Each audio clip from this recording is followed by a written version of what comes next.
قرآن مجید کی ایک انتہائی مشہور و معروف آیت سورہ اسراء سے کہ جسے آپ اکثر و بیشتر منبر و محراب سے سنتے رہتے ہیں کہ خداوند عالم اپنے حبیب کی زبان سے ایک دعویٰ کروا رہا ہے، اور خدا جب کوئی دعویٰ کرواتا ہے تو وہ دعویٰ کسی خاص وقت کے لیے نہیں بلکہ وہ ایک آفاقی دعویٰ ہوتا ہے۔ ازل سے لے کر ابد تک خدا کی وہ بات کہ جو خدا فرما رہا ہے وہ عین حقیقت ہوتی ہے۔ یہاں پہ بھی خداوند عالم اپنے حبیب کی زبان سے ایک دعویٰ کروا رہا ہے، اور یہ میں اس لیے کہہ رہا ہوں کہ اپنے حبیب کی زبان سے خدا دعویٰ کروا رہا ہے کہ آیت شروع کل سے ہو رہی ہے۔ توجہ ہے میرے محترم دوستو؟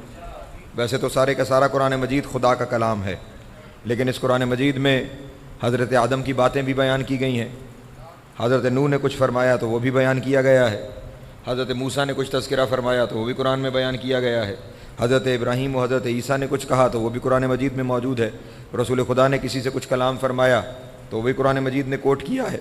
تو یہ سب باتیں بھی قرآن مجید میں موجود ہیں، لیکن جن آیات کے شروع میں لفظ کل آ جاتا ہے کہ اے میرے حبیب کہہ دیجئے، وہاں پہ مراد یہ ہوتی ہے کہ اب اس سے آگے حرف بحرف کلام الہی ہے۔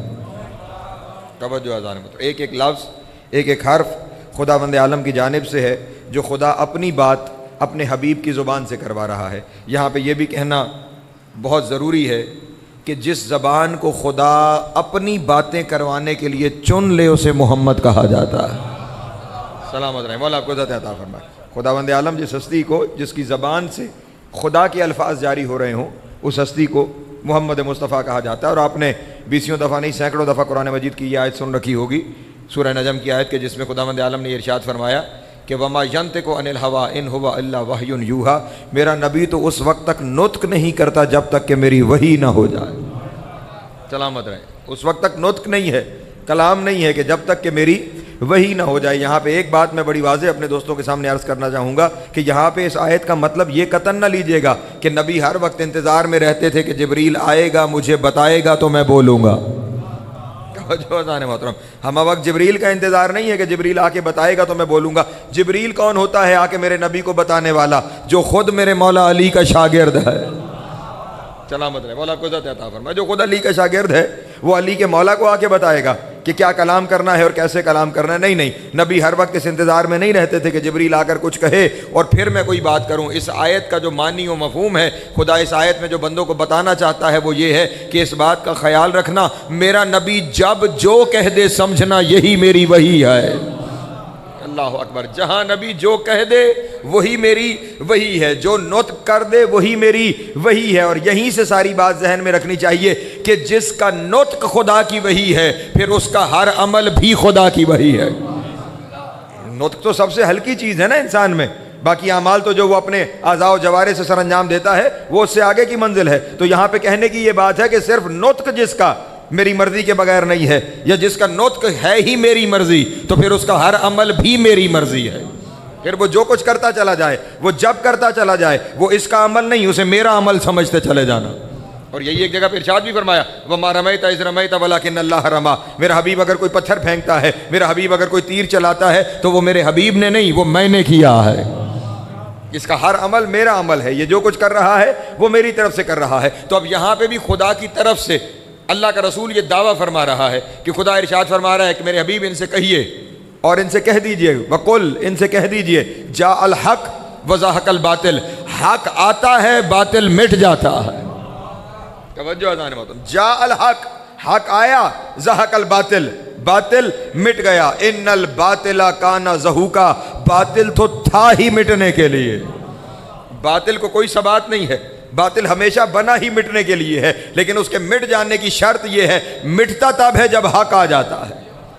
توجہ اذان محترم، جب حق آتا ہے باطل مٹ جاتا ہے، باطل ختم ہو جاتا ہے۔ تو اب جب خدا یہ دعویٰ فرما رہا ہے کہ جب حق آئے گا، جہاں حق آئے گا، جس حالت میں حق آئے گا، باطل کو اس کے آنے پر مٹنا پڑے گا۔ باطل کو اس کے آنے پہ ختم ہونا پڑے گا۔ اور خداوند عالم نے پوری تاریخ انسانیت میں مختلف جگہ پہ اپنے اس دعوے کو ثابت کرتے ہوئے اپنی حجتوں کے ذریعے سے اپنے اس دعوے کو خداوند عالم نے ثابت کیا ہے مختلف جگہ پر۔ مثلا حضرت ابراہیم علیہ السلام، میں نے کسی منزل پر آپ کو لے کے جانا ہے کیونکہ مجلس کو منسوب کر دیا گیا ہے حضرت سید سجاد علیہ السلام کے، ایک درود پڑھتے میرے مولا کی ذات گرامی۔ اور ابھی ہی یہ بتایا گیا کہ امام سے یہ مجلس منسوب ہے، ورنہ ہر سالانہ جہاں پہلے ہوتی تھی وہاں سلسلہ گفتگو مختلف ہوتا تھا، لیکن اب کیونکہ بتایا گیا کہ مجلس مخصوص ہے میرے مولا کے ساتھ، تو اس لیے چند باتیں اپنے دوستوں کے سامنے عرض کرنا چاہتا ہوں اپنے مولا تک پہنچنے کے لیے۔ خداوند عالم ہر جگہ پہ اس بات کو ثابت کرتا رہا کہ جب حق آتا ہے باطل مٹتا ہے، چاہے باطل کسی صورت میں ہو، چاہے باطل کسی حال میں ہو۔ چلیں گفتگو کے آغاز میں ہی یہ جملہ میں کہتا چلوں اپنے دوستوں کے سامنے کہ جب حق آئے گا اور باطل مٹ جائے گا، یہ دعویٰ خدا ہے کہ جب بھی حق آئے گا باطل مٹ جائے گا۔ اب باطل کسی صورت میں ہو، توجہ اذان محترم، باطل کسی صورت میں ہو اور حق چاہے کسی صورت میں ہو، جب حق آئے گا باطل مٹ جائے گا، چاہے باطل تخت حکومت پہ براجمان کیوں نہ ہو، توجہ اذان محترم، اور حق بظاہر اپنی کمزور ترین صورت میں کیوں نہ ہو، جب بھی حق آئے گا تو باطل، اگر حق حکومت کی صورت میں آئے اور وہ باطل کو مٹائے تو پھر کمال حکومت کا ہوگا، حق کا نہیں توجہ فرما رہے۔ اگر حق طاقت کے ساتھ آئے، حکومت کے ساتھ آئے، قوت کے ساتھ آئے اور پھر آ کے باطل کو مٹائے تو پھر کمال طاقت کا ہوگا، کمال قوت کا ہوگا، کمال اس تخت و تاج کا ہوگا، حق کا نہیں، توجہ جانے محترم۔ پھر کمال کس کا ہوگا؟ حکومت کا، تخت کا، طاقت کا، حق کا کمال نہیں ہوگا۔ حق باطل کو مٹا دے کمال تب ہوگا جب باطل طاقتور ہو اور حق کمزور نظر آ رہا ہو، توجہ جانے محترم۔ جب باطل بظاہر طاقتور ہو اور حق بظاہر کمزور نظر آ رہا ہو اور پھر حق باطل کو مٹا دے تو پھر خدا کا دعویٰ ثابت ہوگا کہ حق جب بھی آئے گا، جہاں بھی آئے گا، جیسے بھی آئے گا تو وہ باطل کو نیست و نابود کر دے گا۔ یہی وجہ ہے کہ خداوند عالم نے بندوں کے لیے ہادی بھیجے ہیں، بادشاہ نہیں، توجہ اذان محترم۔ خداوند عالم نے کیا بھیجے ہیں؟ ہادی بھیجے ہیں، بادشاہ نہیں بھیجے، فوجی نہیں بھیجے، توجہ نہیں فرما رہے۔ طاقت پوری انبیاء کی فہرست میں آپ دیکھ لیں تو آپ کو چند ایک ناموں کے علاوہ مسند حکومت پہ کوئی دکھائی نہیں دے گا، توجہ نہیں فرما رہے۔ حضرت یوسف مسند حکومت تک آئے، کیسے آئے آپ کے سامنے بیان کرنے کی ضرورت نہیں، ہمیشہ سے بادشاہ نہیں ہیں، توجہ ہے، ایک سفر کر کے بادشاہت تک پہنچ گئے۔ حضرت داؤد کو بادشاہت ملی تو وہ بادشاہت پہلے سے ان کے پاس وراثت میں نہیں آئی تھی، توجہ ہے میرے محترم دوست۔ ایک سلسلے سے گزرتے ہوئے حضرت داؤد اس مسند حکومت تک پہنچے۔ اس کے علاوہ آپ جتنے انبیاء پر ان کے پاس جناب سلیمان نبی ہیں جن کے پاس حکومت ہے، یہ 3-4 نام ہیں۔ ایک درود پڑھیں محمد و آل محمد کی ذات کا، بسم اللہ۔ قبلہ و کعبہ جناب علامہ شبیع الحسن کاظمی صاحب تشریف فرما ہو گئے، اجازت ہے قبلہ میں چند باتیں گزارش کر رہا ہوں۔ دعوی الہی ہے کہ حق باطل کو مٹائے گا، اور اس دعوے کو ثابت کرنے کے لیے ضروری یہ ہے کہ باطل طاقت میں ہو، حق بظاہر کمزور ہو اور پھر وہ باطل کو مٹا دے تو پھر خدا کا دعویٰ ثابت ہو جائے گا۔ ورنہ اگر حق حکومت میں ہے، حق کے پاس قوت و طاقت ہے، ظاہری قوت و طاقت جسے کہتے ہیں، اور پھر حق فتح یاب ہوتا ہے تو پھر فتح حق کی نہیں ہے، پھر فتح اس حکومت کی ہے، فتح اس طاقت کی ہے۔ حق کی فتح تب ہے کہ حق کے پاس نہ حکومت ہو، نہ قوت ہو، نہ طاقت ہو، اور پھر وہ حکومت کو سرنگوں کر لے، پھر وہ حکومت کو اپنے سامنے جھکا لے، تو پھر کہیں گے کہ یہ فتح اب حق کی ہوئی ہے، طاقت کی نہیں۔ حق کے سامنے طاقت نے سر جھکا لیا ہے، حق کے سامنے طاقت سجدہ ریز ہو گئی ہے۔ تو خدا اپنے یہ دعویٰ ثابت کرواتا رہا مختلف انبیاء کے ذریعے سے۔ مثلا حضرت ابراہیم علیہ السلام، توجہ ہے میرے محترم دوستوں کی، حضرت ابراہیم علیہ السلام نمرود کے دربار میں، نمرود کے پاس تخت بھی ہے، تاج بھی ہے، حکومت بھی ہے، فوج بھی ہے، سالار بھی ہیں، سب کچھ موجود ہے، لیکن اس کے باوجود حق نے اپنے دربار میں، توجہ، حق نے جا کر اس کے دربار میں اپنا آپ ثابت کروا دیا۔ ہاں مناظرہ ہو رہا ہے نا حضرت ابراہیم کا نمرود کے ساتھ، وہ دعوے دار خدائی ہے، توجہ اذان محترم. اور بلکہ پورا جو واقعہ ہے وہ یہ ہے کہ حضرت ابراہیم علیہ الصلوۃ والسلام نے پورا شہر اپنے کسی خوشی کے تہوار پہ باہر گیا ہوا تھا. حضرت ابراہیم علیہ السلام اس بت کدے میں صنم خانے میں گئے اور جا کر جتنے بت تھے ان تمام بتوں کو گرا دیا. جو ایک بڑا بت تھا اسے چھوڑ کر وہ جو اوزار تھا, جو ہتھیار تھا جس سے سارے بتوں کو گرایا تھا, اسے بڑے بت کے گلے میں لٹکا کر حضرت ابراہیم چلے گئے. اور اب جب سارے لوگ واپس آئے اور انہوں نے دیکھا کہ ہمارے خدا گرے ہوئے ہیں. کاش کوئی اردو پہ جملے پہ توجہ کر لیتا. گرے ہوئے ہیں. مقدمہ نمرود کے دربار میں گیا. ابھی تک نمرود کا دعویٰ خدائی نہیں تھا, وہ بھی ان بتوں کو ہی جھکتا تھا. جب دربار میں کیس آیا تو اس نے پوچھا کہ یہ کام کس کا ہو سکتا ہے. سارے درباریوں نے کہا ہو نہ ہو کام ابراہیم کا ہے. توجہ اذان محترم. ہاں باطل بھی جانتا ہے کہ حق کہاں ہے, اور کسی کا کام نہیں, ابراہیم کا کام ہے. یہ کام انہوں نے کیا. حضرت ابراہیم علیہ السلام کو دربار میں بلا لیا گیا. توجہ اذان محترم. حضرت ابراہیم دربار میں پہنچے تو انہوں نے کہا کہ جناب یہ کام آپ نے کیا. تو حضرت ابراہیم علیہ السلام نے فرمایا کہ یہ بتاؤ آلہ قتل کہاں سے برآمد ہوا. توجہ فرمائیے گا, آلہ قتل کہاں سے برآمد ہوا. انہوں نے کہا جناب جس سے یہ ساری تباہی پھیلائی گئی وہ اوزار تو بڑے بت کے گلے میں تھا, وہاں سے برآمد ہوا. کافر جس کے گلے میں تھا اس سے پوچھو کام کس نے کیا ہے. توجہ اذان محترم. اس سے سوال کرو کہ یہ کام کس نے کیا ہے. تو اس وقت سب بول پڑے, نمرود سمیت. انہوں نے کہا کبھی بت بھی بولے ہیں. توجہ اذان محترم. کبھی وہ بھی بولے ہیں, کبھی انہوں نے بھی بتایا ہے کہ یہ کام کیسے ہوا. اس وقت حضرت ابراہیم نے مسکرا کے کہا جو بول کر اپنے اوپر ظلم کرنے والوں کا پتہ نہیں بتا سکتا وہ تمہارا خدا کیسے ہو گیا ہے. توجہ ہے اذان محترم. ہاں یا پریشان ہوا. اب یہاں پہ یہ وہ پہلا دن تھا جس دن اس نے دعویٰ خدائی کیا. اس نے کہا اگر وہ خدا نہیں تو میں خدا. توجہ, میرے پاس حکومت ہے, میرے پاس تخت و تاج ہے, اگر وہ خدا نہیں تو میں خدا. اب حضرت ابراہیم علیہ السلام نے فرمایا اگر تو خدا ہے تو سن پھر میرا خدا وہ ہے جو زندوں کو موت دیتا ہے اور مردوں کو زندہ کرتا ہے. اگر تو خدا ہے تو یہ کر کے دکھا.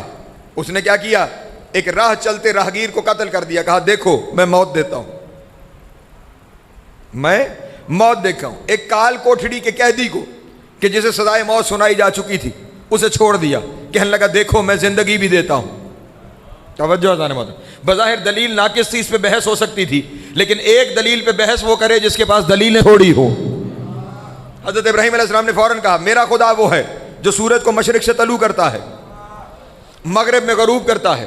اگر تو خدا ہے تو سورج کو مغرب سے طلوع کر کے دکھا. یہ کہنا تھا. قرآن مجید کہتا آپ دیکھیے باطل بیٹھا ہوا ہے تخت حکومت پر اور حق سامنے بظاہر کھڑا ہوا ہے کٹہرے میں. اور اب کیا خداوند عالم ارشاد فرما رہا ہے صرف اس ایک دلیل پر وَبُہِتَ الَّذِي کفر, کافر مبہوت ہو گیا. توجہ ہے ذان محترم. اس کے پاس اس سے آگے دینے کے لیے دلیل موجود نہیں تھی, اور جب دلیل نہیں تھی تو تخت حکومت والے کے پاس آخری حربہ یہ ہوتا ہے اسے قتل کر دو. توجہ ذان محترم. یہ ایک ایک لفظ ذہن میں رہے, اسے قتل کر دو, میں اسے سزائے موت سناتا ہوں. اور اب پھر حق کی فتح یابی کا کمال یہ ہے کہ وہ تخت پہ ہونے کے باوجود موت کی سزا سنا کر بھی ابراہیم کو قتل نہ کر پایا. توجہ ہے ذرا محترم. آگ بھی جلا لی گئی, الاؤ بھی روشن کر دیا گیا, اور اتنا بڑا کہ آج تک سرزمین بابل پر وہ زمین سیاہ ہے کہ جہاں پہ اس نے آگ جلائی تھی اس نے منجنیق بھی منگوا لی, اور منگوا کر اس نے ابراہیم کو آگ میں پھینک بھی دیا. اپنی طرف سے جو کر سکتا تھا وہ سب کچھ کر دیا, لیکن پھر حق جیت گیا. توجہ ہے ذرا محترم. پھر بھی اس آگ میں سے بھی وہ حق بچ کر نکل آیا, زندہ نکل آیا. اور اس کے بعد پورا واقعہ آپ کے سامنے نہیں بیان کرنا. اس نے حضرت ابراہیم کو کہا دیکھیے حق اپنے آپ کو منواتا کیسے ہے. اس نے حضرت ابراہیم کو کہا کہ میری حکومت چھوڑ کے نکل جاؤ, میرے علاقے سے چلے جاؤ. حضرت ابراہیم نے بھیڑ بکریاں پال رکھی تھی, کہنے لگا تم جاؤ لیکن یہ بھیڑ بکریاں یہیں پہ رکھو. حق کا طریقہ کار سمجھیے گا, ان بھیڑ بکریوں کو یہیں چھوڑ کے جاؤ. حضرت ابراہیم نے کہا کیوں چھوڑ کے جاؤں, یار اس کو ٹھیک کر لیجئے. کہا اس لیے چھوڑ کے چلے جائیے کہ آپ نے یہ بھیڑ بکریاں میری حکومت میں رہ کر, توجہ میری جانب رکھیے گا, وہ جس نے کرنا ہوگا وہ کر لے گا, یہ بھیڑ بکریاں میری حکومت میں رہ کر آپ نے کمائی ہے, اس لیے انہیں یہیں پہ چھوڑ کے جائیے. پھر حق کی دلیل دیکھیے گا. حضرت ابراہیم علیہ السلام نے پلٹ کے کہا تو کہہ رہا ہے تیری حکومت میں رہ کے کمائی ہے, یہیں پہ چھوڑ جاؤں, میں چھوڑ جاؤں گا, لیکن اس کے بدلے تو ایک کام کر, تیرے علاقے میں جتنا عرصہ میں زندہ رہا ہوں میری زندگی کے وہ سال مجھے دے دے. ہائے ہائے، زندگی کے وہ سال مجھے دے دے تو میں چھوڑ جاؤں گا. پھر کافر مبہوت ہو گیا، کہنے لگا بس یہاں سے چلے جاؤ. توجہ ہے عزیزان محترم، یعنی تخت حکومت پر ہو کر اپنی رعایا کے سامنے ذلیل و خوار ہو کے رہ گیا. نہ مناظرہ جیت پایا، نہ جو قتل کی سزا دی تھی وہ سزا کو پورا کر پایا. تو اب ہر جگہ پہ حق اپنے آپ کو منواتا چلا جا رہا ہے. لیکن جہاں سے میں نے گفتگو کو شروع کیا اور جس جانب میں لے کے جانا چاہتا ہوں وہ بات یہ ہے کہ حق کمزور ترین صورت میں کیوں نہ ہو، باطل طاقتور ترین صورت میں کیوں نہ ہو، حق خدا کے دعوے کے مطابق جیتے گا. فتح حق کی ہوگی، باطل اپنی شکست تسلیم کرے گا. جتنے حق باطل کے سامنے، جتنے حق کے وجود آتے رہے وہ بظاہر کمزور صورت میں آتے رہے. باطل اپنی طاقتور صورت میں منبر پہ بیٹھا رہا، تخت پہ بیٹھا رہا، حق جیتتا رہا. لیکن وہ جتنے آئے تھے بظاہر تھے کمزور لیکن آزاد تھے. توجہ اذان محترم، حضرت ابراہیم آئے تو آزاد تھے، ان کے اوپر کوئی پابندیاں نہیں تھیں. حضرت موسیٰ فرعون کے دربار میں گئے تو آزاد تھے، کسی پابندی میں نہیں تھے، جا کر حق بیان کر رہے تھے. گو کہ جاتے ہوئے حضرت موسیٰ نے خدا سے تسلی لی تھی کہ میں جا رہا ہوں لیکن میں نے ان کا بندہ مار رکھا ہے. توجہ اذان محترم، ایک قبطی جناب موسیٰ کے ہاتھوں قتل ہوا تھا، تفصیلات میں جانے کا وقت نہیں ہے. تو جب جانے لگے تو خداوند عالم نے ارشاد فرمایا کہ ہم نے موسیٰ کو بھیجا اذ ارسلناہ الی فرعون بسلطان مبین، ہم نے اسے فرعون کی طرف بھیجا لیکن اپنی کھلی ہوئی مدد ساتھ بھیجی. توجہ ہے میرے، کیا کروں بات پھیل جاتی ہے. ایک دن کسی شخص نے امیر المومنین سے سوال کیا تھا کہ آپ افضل ہیں یا حضرت موسیٰ افضل ہیں.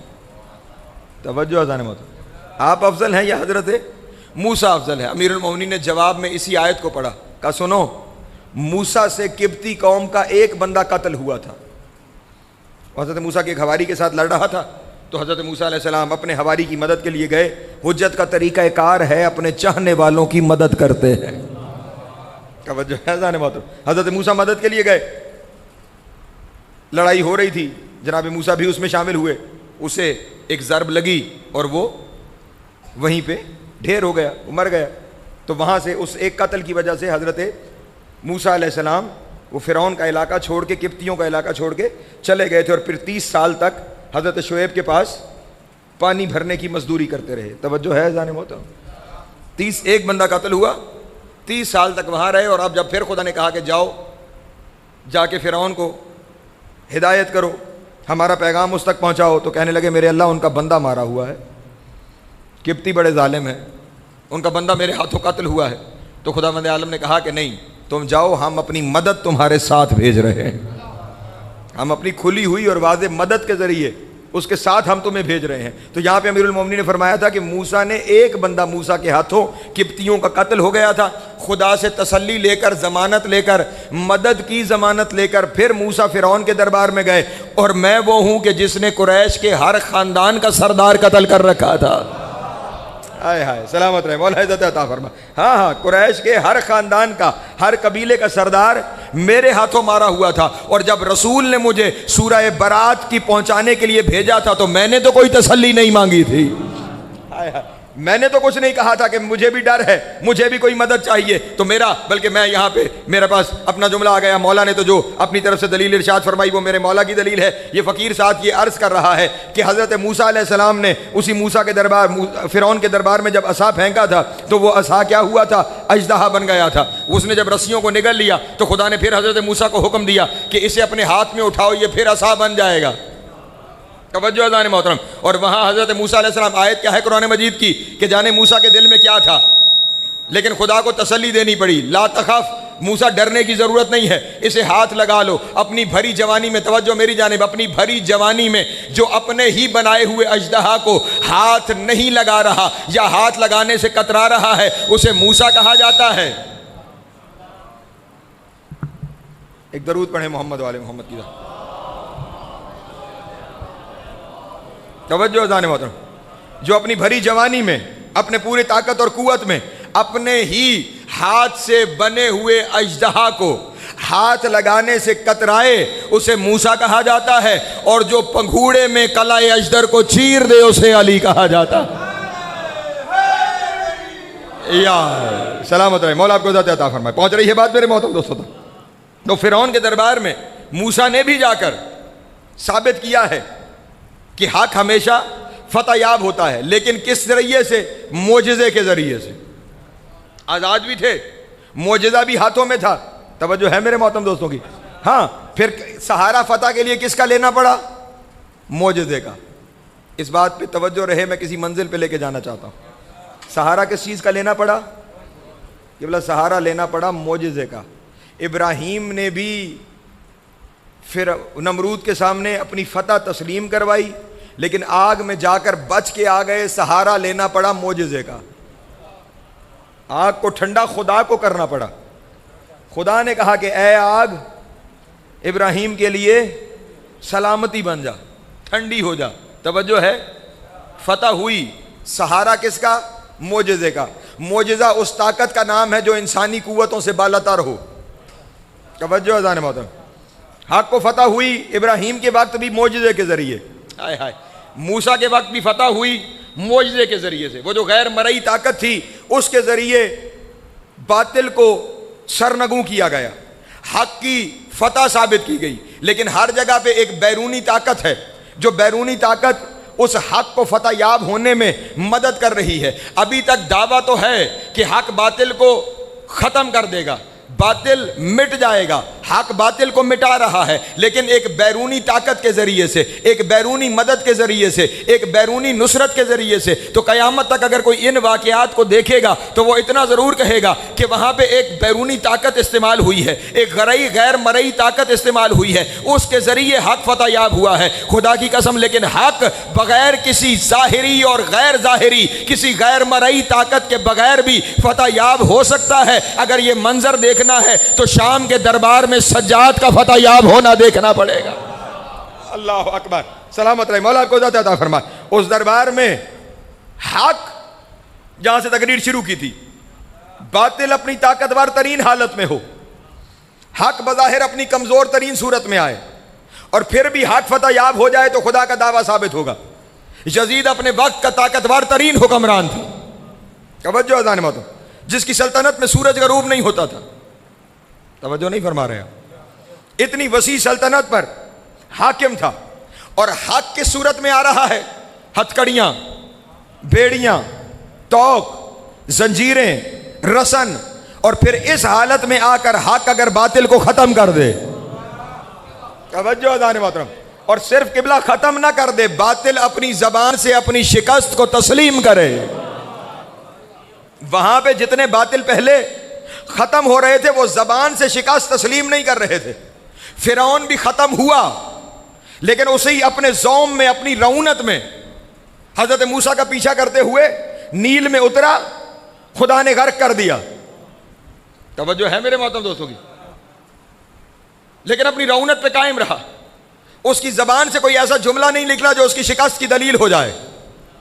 سید سجاد حق کی اس طاقت کا نام ہے جس نے دشمن کی زبان سے اسے شکست خوردہ کیا ہے۔ اللہ اکبر، سلامت رہے، مولا آپ کو ذات عطا فرمائے۔ بس جس منزل پہ پہنچا ہوں یہیں پہ اگر میرے ساتھ شامل رہیں تو میں دلیل پیش کر سکتا ہوں۔ باطل اپنی طاقتور ترین صورت میں، حق بظاہر اپنی کمزور ترین صورت میں، باطل تخت حکومت پر، حق قید میں، باطل آزاد، حق کے ہاتھوں میں ہتھکڑیاں، پاؤں میں بیڑیاں، گلے میں توق، زنجیریں اور رسن اس کے سوا۔ اور ہو کیا رہا ہے اس دربار میں؟ وہ اونچے تخت پہ بیٹھا ہوا ہے باطل، حق کھڑا ہے کٹہرے میں، توجہ اذان محترم۔ باطل تخت پہ فرات عشق پہ پہرا رہے، کچھ جملے کہنے ہیں، حق کٹہرے میں قید ہو کے کھڑا ہے۔ باطل نے ایک کرائے کا خطیب ایک ممبر پر بھیجا، اور ممبر پر بھیج کر اسے کہا کہ ممبر پر جا کر تو میرے اور میرے خاندان کے بارے میں، یزید کہہ رہا ہے، تو میرے اور میرے خاندان کی جتنی اچھائیاں بیان کر سکتا ہے، ہمارے جتنے فضائل بیان کر سکتا ہے، ممبر پہ جا کے وہ فضائل بیان کر، اور نقل کفر نہ باشد، علی اور اولاد علی کے بارے میں جو بھونک سکتا ہے وہ بھونک لے۔ توجہ اذان محترم، اگر کسی کو لفظ ناگوار گزرا ہو تو میں اس سے معذرت چاہتا ہوں، لیکن مسئلہ یہ ہے کہ جب آل محمد کی گستاخی ہو تو اس سے بہتر لفظ کوئی نہیں۔ توجہ نہیں فرما رہے؟ ہاں ہاں، آل محمد کی گستاخی میں گفتگو نہیں ہوتی، اور نہ ہی آل محمد کی گستاخی کرنے والا بندہ رہتا ہے۔ پریشان ہو گئے آپ احباب؟ اپنی طرف سے تھوڑی کہہ رہا ہوں، یہ رسول کا طرز ہے۔ جسے اللہ نے اپنی مجسم رحمت بنایا تھا، تھوڑی دیر پہلے کہا جس کی زبان سے خدا کے لفظ جاری ہوتے ہیں، جس کا نطق خدا کا نطق ہے، اس نے ایک دن دروازے کی گستاخی کرنے والے کے بارے میں کہا من لہذا القلب، کون ہے جو اس کتے کے مقابلے میں جائے گا؟ توجہ ہے اذان محترم؟ اب کیونکہ نبی کی زبان سے نکلا ہے تو آیت کے ذہل میں خدا کی وحی ہے، اس کا مطلب یہ ہوا آل محمد کا دشمن اللہ کی نظر میں نجس العین ہے، خدا اسے نجس العین سمجھتا ہے۔ اس لیے میں نے کہا کہ یزید نے اسے کہا کہ جو کچھ ہمارے بارے میں فضائل بیان کر سکتا ہے وہ کر، علی اور اولاد علی کے بارے میں جو بکواس کر سکتا ہے ممبر پہ جا کر وہ کر۔ کرائے کا خطیب آیا اور اس نے آ کر وہ سب ناروا کہنا شروع کیا کہ جو اس کے بس میں تھا، لیکن جب گستاخی حد سے بڑھنا شروع ہوئی، اب حق کی طاقت دیکھیے گا میرے محترم دوست، جب گستاخی حد سے بڑھنا شروع ہوئی تو اب جو سامنے کٹہرے میں کھڑا ہے، قید ہے، زنجیر و رسن میں ہے، گلے میں توق ہے، اس نے وہیں پہ کٹہرے میں کھڑے ہوئے اس خطیب کے طرف جو ممبر پہ بیٹھا ہوا تھا اسے دیکھ کے کہا ویلا کا ایھا الخاطب، او تقریر کرنے والے تجھ پہ لعنت ہے، ہائے ہائے تجھ پہ لعنت ہے، ویلا کا ایھا الخاطب، تجھ پہ لعنت ہے۔ میں جملہ کہہ دوں اگر سارے احباب میرے ساتھ شامل ہیں، سید سجاد نے دربار یزید کے اندر قیامت تک کے لیے یہ پیغام چھوڑ دیا، ہر ممبر پہ آنے والا قابل عزت نہیں ہوا کرتا۔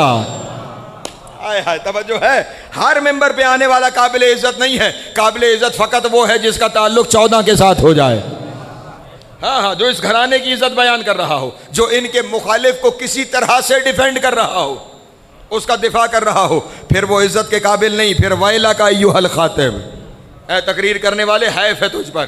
توجہ، اور اگلا جملہ یہ قبلہ سے دعا لینے کے لیے کہوں گا، اس شخص کو کیا کہا جو ممبر پہ تھا، اشتریت رضا المخلوق بسخط الخالق، تو نے بندوں کو راضی کرنے کے لیے خدا کو ناراض کر لیا ہے۔ ہائے ہائے توجہ ہے میرے محترم دوستوں کی؟ سید سجاد نے اسے کیا کہا، تو نے بندوں کو راضی کرنے کے لیے بندوں کی رضا خریدی تو نے خدا کی ناراضگی کے بدلے میں۔ میں جملہ کہوں اگر میرے ساتھ میرے محترم سننے والے شامل ہو جائیں، وہ جو ممبر پہ تھا اس نے خدا کو تو کچھ نہیں کہا تھا، نہیں توجہ فرما رہے؟ وہ کس کی گستاخی کر رہا تھا؟ اہل بیت کی، علی اور آل علی کی۔ اس نے خدا کو تو کچھ نہیں کہا، اور امام کیا فرما رہے ہیں، تو نے خدا کو ناراض کر لیا۔ اس کا مطلب یہ ہوا جو اس گھرانے کا گستاخ ہو جائے وہ ان کا نہیں، اس سے اللہ ناراض ہو جاتا ہے، اور جس سے اللہ ناراض ہو جائے وہ رضی اللہ نہیں لعنت اللہ ہو جاتا ہے۔ سلامت یا سلامت رہے مولا کو جاتے۔ پہنچ گئی بات میرے محترم دوستوں تک؟ اشتریت رضا المخلوق بسخط الخالق، تو نے خدا کی ناراضگی اور عذاب کے بدلے میں بندوں کی رضا کو خریدا ہے۔ فتبوأ مقعدک من النار، اور تو نے اپنے پیٹ کو جہنم کی آگ سے بھر لیا ہے۔ توجہ، اس کا مطلب یہ ہوا جو ان کے خلاف بولے گا اس کا شکم جہنم کی آگ ہے، تو نے اپنے شکم کو جہنم کی آگ سے بھر لیا۔ یہ کہہ کر سید سجاد اس خطیب کی جانب سے ہٹے اور یزید کی جانب متوجہ ہوئے، لیکن اس خطیب کا جو حال تھا وہ یہ تھا کہ اب وہ بیٹھا ممبر پر ہے لیکن اب اس کی زبان گونگ ہے، وہ لب ہلاتا ہے لفظ باہر نہیں آتے۔ توجہ نہیں فرما رہے؟ اب یہ جو کچھ ہو رہا ہے کسی غیر مرئی طاقت کی وجہ سے نہیں، حق کی اس روب کی وجہ سے ہو رہا ہے۔ توجہ ہے میرے محترم دوستوں کی؟ وہ اور تھے جو معجزوں کے ذریعے باطل کو سرنگوں کر رہے تھے، اب یہاں سید سجاد کچھ نہیں کر رہے، صرف زبان سے کچھ لفظ ادا کیے، اور خطیب گونگ ہے کہ اب اس سے بولا نہیں جا رہا، ممبر سے اتر کے چلا گیا۔ اور اب سید سجاد یزید کی جانب مخاطب ہوئے اور یزید سے مخاطب ہو کے کہا اذن لی حتی اسعد هذه الاواد، یزید اب میں نے ابھی تھوڑی دیر پہلے کیا کہا، وہ ممبر تھا، سید سجاد نے کیا کہا، مجھے اجازت دیتا ہے میں اس لکڑیوں کے ڈھیر پہ چلا جاؤں؟ ہائے ہائے، مجھے اجازت دیتا ہے میں اس لکڑیوں کے ڈھیر پہ چلا جاؤں۔ اس کا مطلب یہ ہوا ہر ممبر نہیں ہوتا۔ توجہ ہے، ممبر تب ممبر بنتا ہے جب اس پہ وارث ممبر کا تذکرہ کیا جائے، ورنہ وہ لکڑیوں کا ڈھیر ہے۔ اور امام ارشاد فرما رہے ہیں میں چلا جاؤں اس لکڑیوں کے ڈھیر پہ اور جا کر وہ بیان کروں کہ جس سے اللہ راضی ہو جائے۔ توجہ، اس نے تو خدا کو ناراض کر دیا، میں وہاں جا کے وہ بیان کروں جس سے خدا راضی ہو جائے۔ آپ سارے میرے ساتھ اگر شامل ہیں تو میں جملہ یہ ہدیہ کر دیتا ہوں اپنے دوستوں کے سامنے۔ سید سجاد نے فرمایا اب اجازت ہے کہ میں جاؤں اور لکڑیوں کے ڈھیر کو ممبر بناؤں۔ اللہ اکبر، اب میں اسے ممبر کا درجہ دوں؟ انکار کیا یزید نے، نہیں جانے دوں گا۔ توجہ عزیزان محترم، نہیں جانے دوں گا، آپ کو اجازت نہیں ہے ممبر پہ جانے کی۔ اب حق کی طاقت دیکھیے گا، سید سجاد خاموش ہیں۔ جواب میں سید سجاد نے کچھ نہیں کہا کہ مجھے کیوں نہیں جانے دے رہا۔ یزید کے اپنے حواریوں میں سے لوگ کھڑے ہو گئے، انہوں نے کہا یزید کیوں روک رہا ہے؟ توجہ عزیزان محترم، کیوں روک رہا ہے؟ قیدی ہی تو ہے، 1400 میل کا سفر کر کے آ رہا ہے، اپنے قریبیوں کو ذبح ہوتے ہوئے دیکھ کے آ رہا ہے، مائیں بہنیں بیٹیاں ساتھ قید ہو کے آ رہی ہیں، جانے دے، بولنے دے، کیا بول لے گا ممبر پر جا کر؟ نہیں، آپ شاید ساتھ شامل نہیں ہیں۔ جو بظاہر اپنی بے کسی کو ہتھیار بنا لے اسے سجاد کہا جاتا ہے۔ اللہ اکبر، ہاں ہاں، دے جانے کی اجازت، ایک مجبور قیدی ہی تو ہے، کیا کہہ لے گا ممبر پہ جا کے، کتنا بول لے گا؟ یزید نے کہا نہیں، میں اجازت نہیں دے سکتا، یہ ممبر پہ نہیں جا سکتا۔ توجہ اذان محترم، میں نے کہا باطل اپنی زبان سے اپنی شکست تسلیم کرے اور بغیر کسی معجزے کے۔ ہائے ہائے، پتہ نہیں مجھے کیوں خود یہ باتیں کہتے ہوئے بڑا لطف آ رہا ہے۔ حق باہر سے معجزے کی طاقت طلب نہ کرے بلکہ اپنے کردار کو معجزہ بنا دے۔ اللہ اکبر، ہاں۔ اب سید سجاد خاموش، کچھ نہیں بول رہے، ساتھی کہہ رہے ہیں جانے دے، وہ کہہ رہا نہیں جانے دوں گا۔ انہوں نے کہا آخر وجہ کیا ہے؟ وہاں میں نے پہلے کہا تھا کسی باطل نے اپنی زبان سے اپنی شکست تسلیم نہیں کی تھی، اور یہاں یہ طاقت کردار سجاد ہے کہ یزید ابھی تخت پہ بیٹھے ہوئے اپنی شکست تسلیم کرے گا۔ توجہ اذان موت، جانے دے ممبر پہ، کیوں نہیں جانے دے رہا؟ وجہ کیا ہے؟ اللہ اکبر، کیا جملہ اس کی زبان سے نکلا؟ کہنے لگا جانے اس لیے نہیں دے رہا، باطل اپنی شکست تسلیم کر رہا ہے۔ اب خیال رہے دربار اس کا ہے، حکومت اس کی ہے، فوجی اس کے ہیں، سپاہی اس کے ہیں، سالار اس کے ہیں، مسجدیں اس کی ہیں، طاقتیں ساری اسی کے پاس ہیں، اور وہ کیا کہہ رہا ہے؟